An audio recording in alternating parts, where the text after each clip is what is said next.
Hello दोस्तों, नमस्कार। आइए आज एक निबंध को हम लोग डिस्कस करते हैं। निबंध का नाम है घोड़े की देखा देखी मेढक भी नाल ठुकवाने चले। जैसा आप जानते हैं कि ऐसे में बीपीएससी मेंस का ऐसे में 3 निबंध हम लोग को लिखना होता है 300 मार्क्स का। जो तीसरा सेक्शन होता है उसमें बिहार से रिलेटेड जो है लोकोक्ति मुहावरा पूछे जाते हैं। उसी में से बिहार से रिलेटेड एक लोकोक्ति मुहावरा है कि घोड़े की देखा देखी मेढक भी नाल ठुकवाने चले।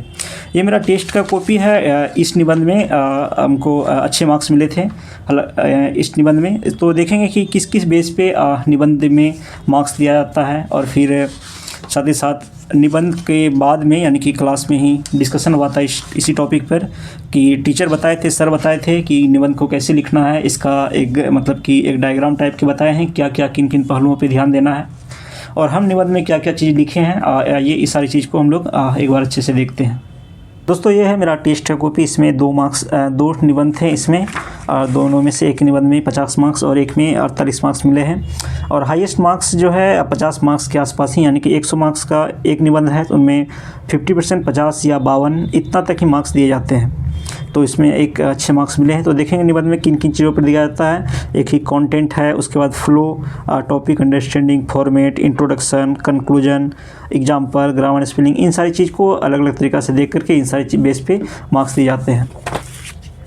इन निबंध का जो है घोड़े के देखा देखी मेढक भी नाल ठुकवाने चले, इसका जो हम शुरुआत किए यहाँ से कि एक सियार मतलब एक रंगा सियार वाली एक कहानी जो कि हम लोगों ने बचपन में पढ़ी थी कि एक रंगरेज के घर में सियार जाता है जो कि रंग में उसका कलर चेंज हो जाता है। फिर जंगल आकर के वो अन्य जो है कि जानवरों को डराते हैं और अपने आप को राजा घोषित करते हैं।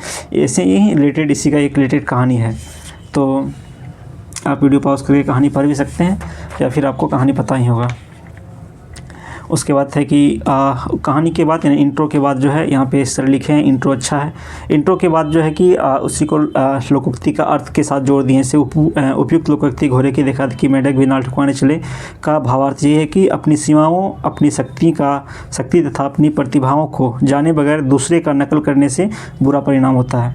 तो एक यह था। उसके बाद था कि हम इसमें डाले हैं कि अगला एग्जाम्पल में कि बहुत सारे लोग जो है विज्ञापन देख करके शेयर मार्केट में अपना निवेश करते हैं और फिर अच्छी जानकारी नहीं होने के कारण जो है अपना पैसे गंवा बैठते हैं। तो इसके रिलेटेड था। तो आप लोग देख सकते हैं। अगर आप टेलीग्राम पे जुड़े हुए हैं, मेरे जो इसमें टेलीग्राम का लिंक दिया हुआ डिस्क्रिप्शन में जो है, उसमें हम इसका कॉपी पीडीएफ बना करके डाल देंगे, आप वहाँ से भी पढ़ सकते हैं। उसके बाद अगला एग्जांपल हम डाले थे कि अंतर्राष्ट्रीय स्तर पर जो है एक उदाहरण जो है ये कॉपी 2024 का ही है, मतलब अप्रैल मई के आसपास का।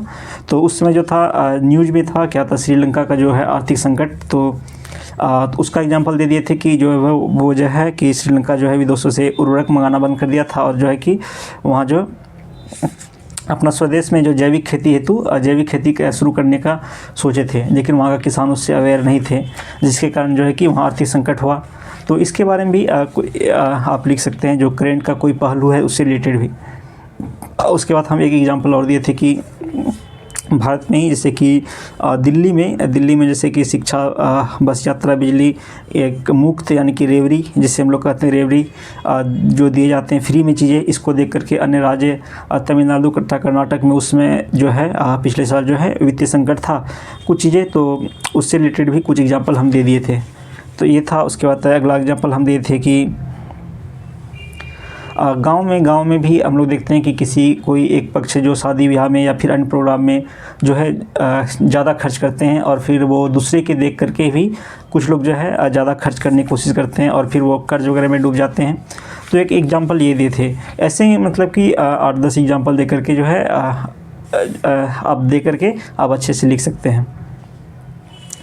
उसके बाद फिर एक था कि भारत में जो है पश्चिमी सभ्यता से व्यापक असर देखने को मिलता है। पश्चिमी कपड़े, लिबास, यहाँ तक कि अंग्रेजी भाषा बोलकर गर्व महसूस करते हैं। भारत में चाइनीज़ फूड का भी अच्छा खासा मतलब इसको जो है विदेशी जो है भारत में इसका प्रभाव और जो है कि और इसका बुरा असर के बारे में, यानी कि उसका कॉपी करना और उसका बुरा असर के बारे में, दुष्परिणाम के बारे में, इसके बारे में हम लोग लिखे थे।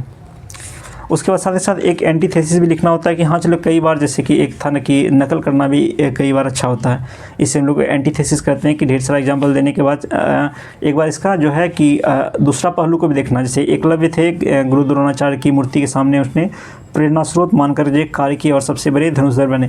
तो इसमें है कि हाँ उन्होंने नकल की, लेकिन ये सकारात्मक अर्थ में था।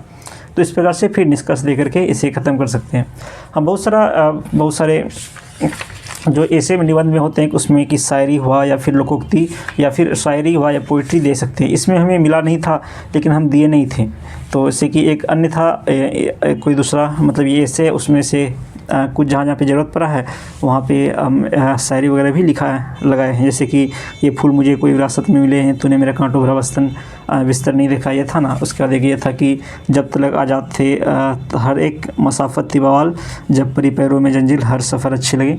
तो हाँ, जिसमें जहाँ पे आपको लग रहा है कि या फिर उससे रिलेटेड आपको पोइट्री वगैरह मिल रहा है तो आप हम वहाँ पोइट्री वगैरह दे दीजिए, अच्छा से पोइट्री शायरी, और अच्छा भी लगता है।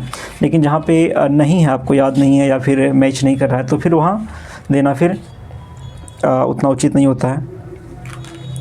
अब देखते हैं इसमें कि तो वो थी मेरा जो हम जो लिखे थे वो आपको उसमें दिखाएं। उसके बाद देखते हैं यहाँ पे कोचिंग में जो डिस्कशन कराए थे सर, तो उसमें किस प्रकार से उसमें कैसे बताए थे। इसमें सबसे पहले अर्थ समझाए थे। देखिए अर्थ है ना कि एक घोड़ा और मेढक है जो कि भिन्नता को दर्शाता है और असमानता को दिखाता है। श्रेष्ठ और निम्न का अभिभाव यहाँ पे आता है। नाल जो है घोड़ा का आवश्यकता है और मेढक के लिए एक बोझ के समान है। अगर मेढक चाहेगा कि नहीं हम भी नाल अपने में पैरों में लगाएं तो ये तो उनके लिए बोझ हो जाएगा। उसके बाद इसका एक है कि देखा देखी के कारण क्या है, तो इसका एक मनोवैज्ञानिक कारण हो सकता है कि सम्मान प्रतिष्ठा पहचान पाने के लिए जो है एक दौड़ होती है, कि एक प्रतियोगिता होता है कि हाँ कि अगर उसके पास ज़्यादा सम्मान है तो हम भी उसका कॉपी करके हम भी उतना सम्मान पा सकें। एक सामाजिक कारण होता है कि सामाजिक दबाव होता है।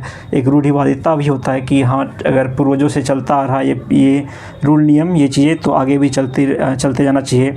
सामाजिक व्यवस्था या पुरातन व्यवस्था, एक कट्टरता हुआ।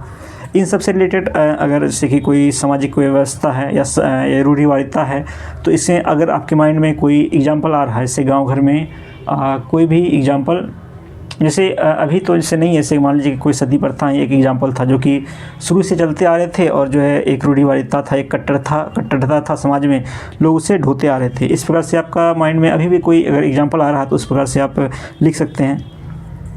एक व्यक्तिगत कारण भी होता है, जैसे क्षणिक सुख हुआ, लोभ हुआ, प्रतिबद्धता हुआ। ये सब नकल तब करता है कोई जब वह स्वयं का महत्व नहीं समझता है। तो सर इस प्रकार से वहाँ पे बताए थे। उसके बाद कई बार ऐसे कि पीयर समूह के दबाव में नकल करने का निर्णय, ऐसे कोई कभी मान लीजिए कि यूपीएससी की तैयारी हो या सिविल सर्विस की तैयारी हो, कई बार जो है कुछ स्टूडेंट जो है अपना फैमिली प्रेशर में या फिर अपने दोस्तों को अपना परिवेश को देखकर भी करते हैं। तो इस प्रकार ये एक प्रकार का पीयर समूह मतलब एक दबाव हो गया, तो इसमें भी नकल करने का निर्णय लिया जाता है। तो इस प्रकार से कई सारे एग्जाम्पल हो सकते हैं। जैसे कि अर्थव्यवस्था में एक एग्जाम्पल दिए थे कि अल्प विकसित, मतलब कोई देश अगर अल्प विकसित है वो तो विकसित देश का कुछ नकल करने की कोशिश करते हैं। तो हाँ, कई बार उसका सकारात्मक परिणाम भी होते हैं, कई बार नकारात्मक परिणाम होते हैं। एक शिक्षा में जो है कि एक नवाचार का, शिक्षा में कभी कभी नवाचार का विरोध, इसमें सर गैलीलियो का एक एग्जांपल दिए थे कि जो समाज में एक रूढ़िवादिता जो चलते रहता है, एक दूसरे को कॉपी करना या फिर चलते रहना, अगर कोई लीग से अलग होकर कुछ करना चाहते हैं, जैसे गैलीलियो ने जो है मतलब कि क्या था, मिशन के खिलाफ, यानी कि खिलाफ कुछ चीज़ें, भगवान के बारे में कुछ चीज़ें अलग से चीज़ें बताए थे, तो उन्हें फिर जो है जिंदा जला दिए गए थे। तो ये सारी कहानियाँ अगर आपको याद होती है, यानी कि होनी भी चाहिए याद, ये सारी कोई एग्जांपल सब। जैसे कि हम वहाँ पे श्रीलंका से रिलेटेड, करेंट से रिलेटेड कुछ कहानियाँ दिए थे, उस प्रकार से आपको आपके माइंड में भी कुछ कहानियाँ रिलेटेड आती है तो आप वहाँ पे जा कर के आराम से लिख सकते हैं। तो ये सारी चीज़ें होनी चाहिए कुछ। उसके बाद साथ ही साथ टेस्ट में जाने से पहले से कोई क्वेश्चन देखें तो सबसे पहले जो है कि मतलब कि पीछे में, कॉपी का पीछे में डायरेक्टली निबंध लिखना शुरू नहीं करना है। सबसे पहले पीछे में है कि आप छोटा सा एक डायग्राम टाइप का बना लीजिए, जैसे हम बनाए थे कि जो है कि माइंड में जो सब चीज़ें याद आ रहा था, मान लीजिए कि कोई निबंध है तो उससे रिलेटेड जो है एकलव्य की कहानी या गौतम बुद्ध का हुआ, नैतिकता, मौलिक कर्तव्य हुआ, या फिर जैसे कि कोटा में कुछ बच्चे जैसे कि आत्महत्या वगैरह करते हैं, वो कुछ कहानी माइंड में आ रहा था मेरा। तो एक हुआ था कि चकाचक मेरी शहर मेरी जिम्मेदारी, एक कि समाज में सफाई से रिलेटेड, मतलब जो भी माइंड में आ रहा है उससे रिलेटेड, मतलब 5 मिनट पहले आप सोच लीजिए, फिर पीछे में ये सारी चीज़ें डायग्राम बना लीजिए, ये सारी चीज़ें जैसे कि पर्यावरण देखा जो है, उसके बाद था कि यूपीएससी एंजाइटी, यहाँ रंगा सियार की कहानी था, ये सारी चीज़ें जो माइंड में जो सब चीज़ें आ रही है वो सब चीज़ें पहले पीछे लिख लीजिए, उसके बाद फिर लिखने में आसानी होगा, फिर आप आसानी से जल्दी जल्दी लिखते चले जाएंगे। तो ये था दोस्तों ऐसे कि हाँ इस प्रकार से हमें लिखना है। उसके बाद एक आइंस्टाइन का एक कोई कथन था जो सर बताए थे कि हाँ इसको भी लिख सकते थे आप, कि मछली पैर पर नहीं चढ़ सकते, मतलब मछली को पैर पर न चढ़ने से मूर्ख मानना, मतलब इसका कुछ कोई एग्जांपल थे कि तो उसके बारे में सर बोले थे कि आप लिख सकते हैं। तो ये सारी चीज़ें हैं, तो इस तरह हम निबंध को लिख सकते हैं, और आगे भी किसी निबंध के बारे में हम लोग अच्छे से चर्चा करेंगे। शुक्रिया दोस्तों, मिलते हैं आपसे फिर अगले वीडियो में। आपके मन में और भी कोई निबंध से रिलेटेड कोई ऐसे है जिसके बारे में आप चाहते हैं कि थोड़ा डिस्कस करके वीडियो बनाएं, तो आप हमें कमेंट करके बताइए। शुक्रिया दोस्तों, धन्यवाद।